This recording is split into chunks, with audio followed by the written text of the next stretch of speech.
Shalom saudara-saudara yang terkasih dalam Tuhan Yesus Kristus, selamat pagi. Renungan kita pada hari ini diambil dari Ibrani pasal yang ke-11. Judul renungan kita pada hari ini adalah iman kondisional. Seorang hamba Tuhan terkejut ketika mendengar salah seorang jemaat berkata kepadanya, iman itu menurut saya tergantung kondisi. Kalau kehidupan sedang baik, iman kita juga baik. Namun kalau kondisi tidak baik, wajar saja jika iman lantas jadi lemah. Meski terkejut, hamba Tuhan ini mencoba tetap tenang sambil menjadikan percakapan singkat itu sebagai bahan evaluasi diri. Apakah ada yang keliru dengan pengajaran yang selama ini saya sampaikan? Kok ada jemaat yang bisa berpikiran seperti ini ya? Dalam pemaparan tentang nama para tokoh iman, tidak ada yang disembunyikan oleh penulis kitab Ibrani. Dia menggambarkan tentang iman yang sejati dalam Kristus, yang tidak hanya berkaitan dengan keadaan baik, menyenangkan, atau terkait dengan rangkaian mujizat dan berkat materi yang berlimpah. Iman sejati ditunjukkan oleh para tokoh iman justru ketika mereka mengalami penderitaan, aniaya, bahkan pengorbanan nyawa. Kualitas iman yang Allah masih harapkan untuk dimiliki oleh umatnya pada zaman sekarang, meski bentuk tantangan atau ujian yang dihadapi dalam bentuk yang berbeda. Penyajian fakta iman ini dari penulis Ibrani menunjukkan kepada kita bahwa iman sama sekali tidak terkait situasi dan kondisi. Mereka yang sungguh-sungguh beriman kepada Kristus akan tetap berdiri teguh menghadapi tantangan, bahkan sekalipun aniaya dan penderitaan harus mereka tanggung. Iman seperti inikah yang diperlukan menjelang kedatangan Tuhan yang semakin mendekat? Apakah Anda sudah memiliki jenis iman yang seperti ini? Iman sejati tidak dipengaruhi oleh keadaan, tetap mempengaruhi dan mengubahkan keadaan. Berubah. Mempelajari ciri-ciri kehidupan orang yang beriman dan bagaimana kita bisa mengimplementasikannya. Nah, ini sebenarnya Ibrani 11 dari pasal 1 sampai 40 ya. Tapi karena pembahasannya itu panjang sekali ya. Kan ini 40 ayat, jadi tidak mungkin bahas satu-satu di dalam satu kali kesempatan di renungan harian pagi pada hari ini. Nah, hari ini karena 13 sampai 40 panjang sekali, saya akan batasi dari 13 sampai yang ke pasal yang ke-29 saja, ya. Oke, mari kita baca ayat 13. Dalam iman mereka semua ini telah mati sebagai orang-orang yang tidak memperoleh apa yang dijanjikannya itu. Tetapi hanya dari jauh melihatnya dan melambai-lambai kepadanya dan mengakui bahwa mereka adalah orang asing dan pendatang di bumi ini. Sebab mereka yang berkata demikian menyatakan bahwa mereka dengan rindu mencari suatu tanah air. Dan kalau sekiranya dalam hal itu mereka ingat akan tanah asal yang telah mereka tinggalkan, maka mereka cukup mempunyai kesempatan untuk pulang ke situ. Tetapi sekarang mereka merindukan tanah air yang lebih baik, yaitu satu tanah air sorgawi. Sebab itu Allah tidak malu disebut sebagai Allah mereka, karena ia telah mempersiapkan sebuah kota bagi mereka. Karena iman maka Abraham tak kala dia dicobai mempersembahkan Ishak. Ia yang telah menerima janji itu rela mempersembahkan anaknya yang tunggal. Walaupun kepadanya telah dikatakan keturunan yang berasal dari Ishaklah yang akan disebut keturunanmu. Karena ia berpikir bahwa Allah berkuasa membangkitkan orang-orang sekalipun dari antara orang mati. Dan dari sana dia seakan-akan telah menerimanya kembali. Karena iman maka Ishak sambil memanjang jauh ke depan memberikan berkatnya pada Yakub dan Esau. Karena iman maka Yakub ketika hampir waktunya akan mati memberkati kedua anak Yusuf, lalu menyembah sambil bersandar kepada kepala tongkatnya. Karena iman maka Yusuf menjelang matinya memberitahukan keluarnya bangsa-bangsa Israel dan memberi pesan tentang tulang belulangnya. Karena iman maka Musa setelah dia dilahirkan disembunyikan selama 3 bulan oleh orang tuanya, karena mereka melihat bahwa anak itu elok rupanya dan mereka tidak takut akan perintah raja. Karena iman maka Musa setelah dewasa menolak disebut sebagai anak putri Firaun. Karena ia lebih suka menderita sengsara dengan umat Allah daripada untuk sementara menikmati kesenangan dari dosa. Dia menganggap penghinaan karena Kristus sebagai kekayaan yang lebih besar daripada semua harta kekayaan Mesir. Sebab pandangannya dia arahkan kepada upah. Karena iman maka ia telah meninggalkan Mesir dengan tidak takut akan murka raja. Dia bertahan sama seperti dia melihat apa yang tidak kelihatan. Karena iman maka dia mengadakan Paskah dan memercikan darah, supaya pembinasaan anak sulung jangan menyentuh mereka. Karena iman maka mereka telah melintasi Laut Merah, sama seperti melintasi tanah kering, sedang orang-orang Mesir tenggelam ketika mereka mencobanya juga. Ya, jadi pembacaan kita saya batasi dulu sampai ayat yang ke-29. Gitu ya. Saudara, di ayat 13 dikatakan, mereka semuanya ini, yaitu Abraham, Nuh itu ya, telah mati sebagai orang-orang yang tidak memperoleh apa yang dijanjikan. Duh, apakah Allah ini pendusta? Kok orang-orang ini sudah beriman, tetapi tidak memperoleh apa yang dijanjikan? Apa yang dimaksud dengan yang dijanjikan itu? Itu ya. Semua orang dalam perjanjian lama tidak melihat tentang kelahiran Kristus, yang merupakan penggenapan tertinggi dari semua janji Allah yang berkaitan dengan keselamatan. Jadi, maksud daripada mereka tidak memperoleh yang dijanjikan, itu dalam pengertian mereka belum melihat kedatangan Kristus yang nantinya datang di abad yang pertama. Gitu ya. Nah, orang modern memiliki kemampuan untuk mengerti secara lebih holistik, menyeluruh, daripada orang-orang dalam perjanjian lama. Karena kita bisa memandang ke belakang dan melihat kematian dan kebangkitan Kristus yang menggenapi daripada apa yang diimani oleh orang-orang di dalam perjanjian lama. Nah, saudara, dari peristiwa ini, kita bisa mengambil suatu kesimpulan gini ya. Ada hal tertentu dalam hidup ini yang memang kita tuh tidak bisa melihat chapter finalnya. Tapi kalau pelajaran di ayat ini kita diminta, tapi melalui pelajaran di ayat ini, kita tuh diminta untuk tetap beriman kepada Tuhan, sekalipun chapter akhir itu tidak bisa kita lihat. Apa yang dimaksud dengan chapter akhir? Saudara, ada beberapa tokoh iman, seperti Musa, dijanjikan tanah Kanaan, memimpin ke bangsa Israel dari Mesir menuju ke tanah Kanaan, tapi dia sendiri pun tidak masuk ke tanah Kanaan. Ya toh? Nah, Abraham kita lihat, oleh keturunanmu maka seluruh bangsa di dunia ini akan memperoleh berkat. Berkat apakah yang dimaksud? Ini jelas sekali merujuk pada keselamatan di dalam Kristus. Karena melalui keturunan daripada Abraham, kemudian Daud, maka lahirlah sang juru selamat, yaitu Kristus Yesus. Nah, inilah yang berkat yang mereka tuh tidak bisa melihat, orang-orang dalam perjanjian lama. Jadi pengertian tidak memperoleh apa yang dijanjikan itu bukan berarti Allah itu pendusta. Cuma janji-janji tok, tapi mereka itu tidak memperoleh apa yang dijanjikan, bukan itu. Tapi tidak memperoleh apa yang dijanjikan dalam pengertian bahwa mereka belum bisa melihat penggenapannya nubuat itu seperti apa. Gitu ya. Nah, kalau kita lihat ayat 14-16 ya. Dan mereka, orang-orang beriman ya, yang berkata demikian menyatakan bahwa mereka dengan rindu mencari suatu tanah air. Dan kalau sekiranya dalam hal itu mereka ingat akan tanah asal yang telah mereka tinggalkan, maka mereka cukup mempunyai kesempatan untuk pulang ke situ. Maksudnya gini ya, ada suatu kerinduan baru. Ini menjadi ciri orang yang beriman ya. Yang dimiliki oleh hati seseorang.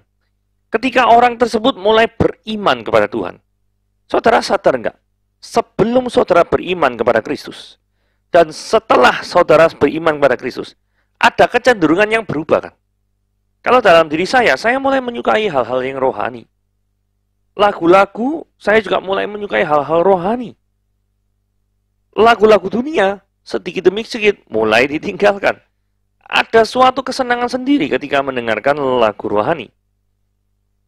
Ketika membaca firman, mau mengerti firman, kalau firman ini tidak ngerti, mencari tafsiran, mencari tahu lebih dalam tentang firman Tuhan, itu tidak pernah dilakukan sebelum kita menjadi Kristen, sebelum kita tuh percaya kepada Kristus. Benar nggak? Nah, saudara, kalau misalkan kita tuh tidak mengalami perubahan apapun, tetapi mengaku sudah percaya dan menerima Kristus, jangan-jangan itu diragukan ya. Karena kalau saudara menerima Kristus, ada karya Roh Kudus yang bekerja dalam hidupmu, dan engkau bisa merasakan itu, engkau ada perubahan di dalam hidupmu. Jadi berdoalah kepada Tuhan.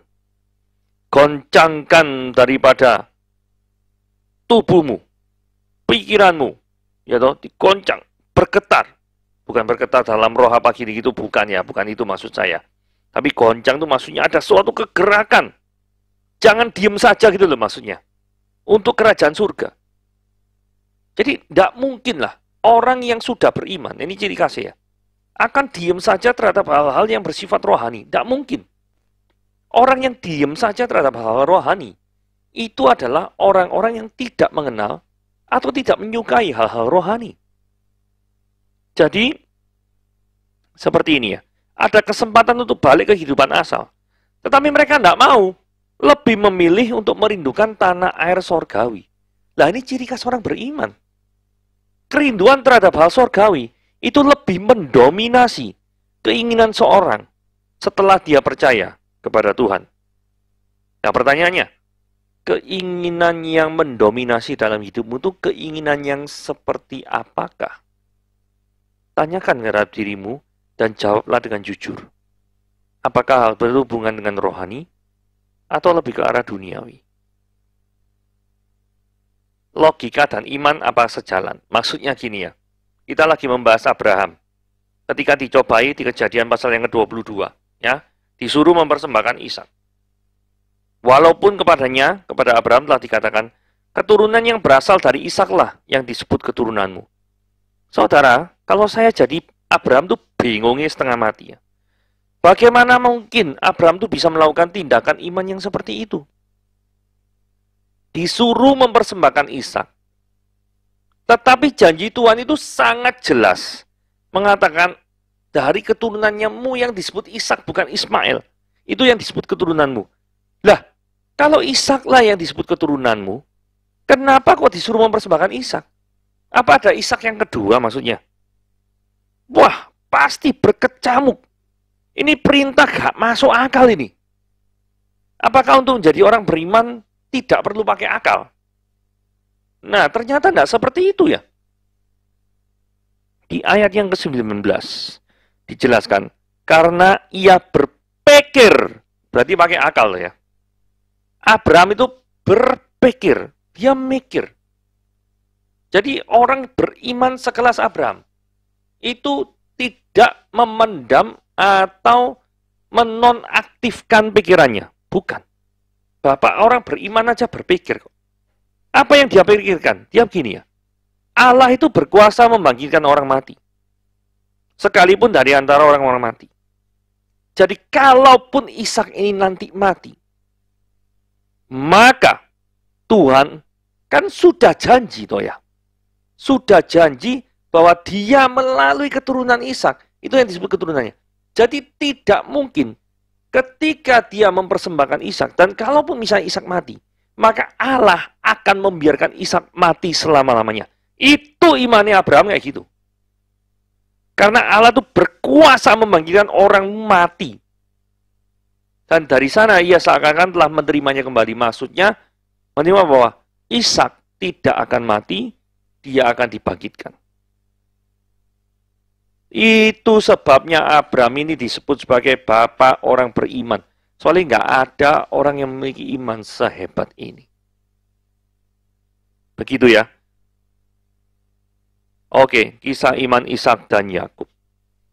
Karena iman maka Ishak sambil memandang jauh ke depan memberikan berkat kepada Yakub. Nah, kalau kita lihat Ishak ini agak gimana ya? Dia itu sayang sama Esau. Padahal dia tuh sudah dikasih tahu di Kejadian 25 ayat 23 bahwa yang bangsa yang satu, yaitu yang lebih muda, itu lebih kuat daripada yang lain. Anak yang lebih tua akan menjadi hamba pada yang muda. Tetapi saking sayangnya Ishak terhadap Esau, maka mau memberikan berkat kesulungan Ishak itu kepada Esau. Berarti Ishak tidak mengindahkan pesan dari Tuhan ketika anak kembar ini lahir. Tetapi oleh peristiwa daripada tipu muslihat Ribka, ngajari Yakub untuk berbohong, maka berkat kesulungan itu akan diterima oleh Yakub, dan ini sesuai dengan nubuatan Tuhan. Jadi nubuatan Tuhan ya, saya kasih tahu tidak pernah gagal. Yakub waktu memberkati dua anak Yusuf, juga meletakkan tangan menyilang, yaitu satu di Efraim dan satu di Manase. Ketika Yusuf melihat, loh, ayahnya ini piye tuh? Kok meletakkan tangan kanannya di atas Efraim? Harusnya tangan kanannya di atas Manasye, karena Manasye anak yang lebih besar. Lalu dipegangnya tangan ayahnya untuk memindahkan dari kepala Efraim ke atas kepala Manasye. Katanya kepada ayahnya, jangan demikian ayahku, sebab inilah yang sulung. Maksudnya Manasye yang sulung. Letakkan tangan kanan kepada anak sulung. Tapi ayahnya menolak. Aku tahu anakku, aku tahu. Dia juga akan menjadi suatu bangsa dan dia juga akan menjadi besar kuasanya. Walaupun begitu, adiknya akan lebih besar kuasanya daripadanya. Dan keturunan adiknya akan menjadi sejumlah besar bangsa-bangsa. Saudara, kalau kita lihat ya, setelah kerajaan Israel itu pecah menjadi dua, yaitu kerajaan utara dan kerajaan selatan, maka sebagian besar daripada raja-raja utara itu berasal dari suku Efraim. Dan suku yang paling kuat di antara 10 suku itu adalah suku Efraim. Sekalipun, ini kan sekarang ini, ia, maksudnya Manasye, juga menjadi suatu bangsa dan akan besar kuasanya. Saudara, di antara 12 suku ini, yang paling besar wilayahnya, secara wilayah ya, itu adalah Manasye. Bahkan ada dibagi dua, Manasye Barat, Manasye Timur. Tapi kalau dalam hal kekuasaan pengaruh, yang paling besar adalah Efraim. Itu ya. Nah, sekarang iman Yusuf. Karena iman, maka Yusuf menjelang matinya, nah ini ya, memberitahukan tentang keluarnya orang-orang Israel. Saudara, bayangkan saudara menjadi orang-orang Israel. Bangsa Israel ada di dalam Mesir selama 430 tahun. Jadi mereka tuh mungkin bertanya-tanya, loh, katanya kita itu ada di tanah perjanjian. Tapi kok penyertaan Tuhan ini kelihatan itu tidak ada. Ini penyertaan Tuhan itu atau janji Tuhan itu tidak jadi atau gimana ya? Karena masakan tanah perjanjian itu ada di Mesir. Karena ada di Kanaan. Bagaimana mungkin 430 tahun itu mereka hidup di Mesir? Ada suatu kondisi di dalam kehidupan kita, itu rasa-rasanya kok periode yang tidak ada campur tangan Tuhan. Kita bertanya-tanya, Tuhan engkau ada di mana? 430 tahun, merupakan masa-masa yang penuh dengan kebingungan. Maka datanglah Musa hadir sebagai sang pembebas bangsa Israel menuju ke tanah perjanjian. Tetapi ironisnya, Musa sendiri tidak masuk ke dalam tanah perjanjian. Jadi ini yang saya maksud tadi di awal saya jelaskan. Ada saatnya di dalam kehidupan ini, manusia itu tidak bisa melihat chapter akhir dari rencana Tuhan yang sangat besar. Itulah sebabnya kenapa kok dibutuhkan iman untuk memahami daripada rencana Tuhan yang di luar daripada akal dan pemikiran manusia. Oke, sekarang kita lihat ayat 25-26 ini sangat-sangat penting sekali ya. Musa dikatakan lebih suka menderita sengsara dengan umat Allah untuk sementara daripada untuk sementara menikmati kesenangan dari dosa. Saudara, kebanyakan manusia itu sebaliknya yang terjadi ya. Lebih senang menikmati kesenangan yang sementara dari dosa daripada menderita sengsara sebagai umat Allah. Kebanyakan manusia itu seperti itu. Terus ayat 26 dikatakan ini. Dia menganggap penghinaan karena Kristus sebagai kekayaan. Loh, dihina loh, dianggap sebagai kekayaan. Lebih besar dari semua harta Mesir. Loh, Mesir tuh hartanya tidak karu-karuan loh. Tidak karu-karuan banyaknya maksudnya. Tetapi harta Mesir yang tidak karu-karuan banyak itu, bagi orang percaya, itu nggak ada artinya dibandingkan penghinaan karena Kristus. Jadi, ciri daripada orang beriman, itu apa?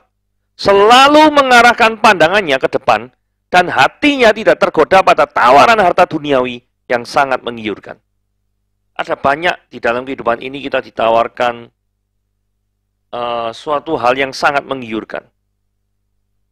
Tetapi pernahkah Anda berpikir, aku ini menggunakan uangku ini untuk siapa sih? Untuk Tuhanku, atau untuk kepentingan diriku sendiri? Terus ciri khas yang kedua, yaitu selalu memiliki prinsip lebih baik menderita karena Kristus, menderita karena kebenaran, daripada menikmati tawaran dunia yang sementara sifatnya. Saudara, seringkali orang itu tidak peduli terhadap apa yang ada di depan. Yang penting sekarang aku senang. Wes, itu top. Tetapi tidak pernah berpikir efeknya, relasinya dengan Tuhan seperti apa, sudah gak digubris. Nah, ini hubungan tulang 10 dengan darah Kristus. Karena iman, maka dia mengadakan Paskah dan memberikan darah, supaya pembinasaan anak sulung jangan menyentuh mereka. Jadi ini ada hubungannya ya, iman kepada darah Kristus. Jadi peristiwa tulah ke-10 adalah tipologi dari peristiwa kematian Kristus, yang ketika Kristus mati, ada darah yang tercurah, menyucikan dosa-dosa orang yang beriman kepadanya. Peristiwa ayat 29, yaitu melintasi Laut Merah, ini adalah peristiwa yang sangat fenomenal. Karena mujizat alam itu terjadi. Karena Allah have a relationship dengan with his people. Dengan orang-orangnya, dengan umatnya. Kalau orang Mesir tidak memiliki relasi apapun dengan Yehova, maka air langsung menghanyutkan mereka semua. Air itu tidak berpihak, dalam tanda kutip, atau bersahabat dengan orang-orang Mesir. Karena apa? Karena Tuhan cuma bekerja untuk orang-orang yang mengasihi Dia. Jadi ayat 29 itu juga adalah gambaran. Ketika pertolongan Tuhan, itu tidak pernah terlambat, just in time. Saudara, peristiwa Laut Teberau ini saya selalu ingat sekali ya. Di depan Laut Teberau, kanan kiri itu gunung. Belakang itu adalah orang Mesir. Sekarang, mau lari kemana? Atas, gak ada helikopter waktu itu. Gak ada balon udara. Ini bukan di Kapadokia, gak ada balon udara. Iya toh? Ini di Mesir. Di semenanjung Mesir lah, semenanjung Sinai lah. Daerah-daerah sana. Jadi, jalan keluarnya itu apa? Gitu loh. Nah, ketika tidak ada jalan keluar seperti itu, maka pertolongan Tuhan datang tepat pada waktunya, yaitu apa? Membelah Laut Teberau. Jadi ingatlah bahwa dengan beriman kepada Tuhan, maka rasakanlah pertolongan Tuhan yang tepat pada waktunya. Kasihilah Tuhan dengan hati yang sungguh, cintailah Tuhan dengan hati yang benar-benar tulus dari hatimu yang terdalam. Tuhan Yesus memberkati.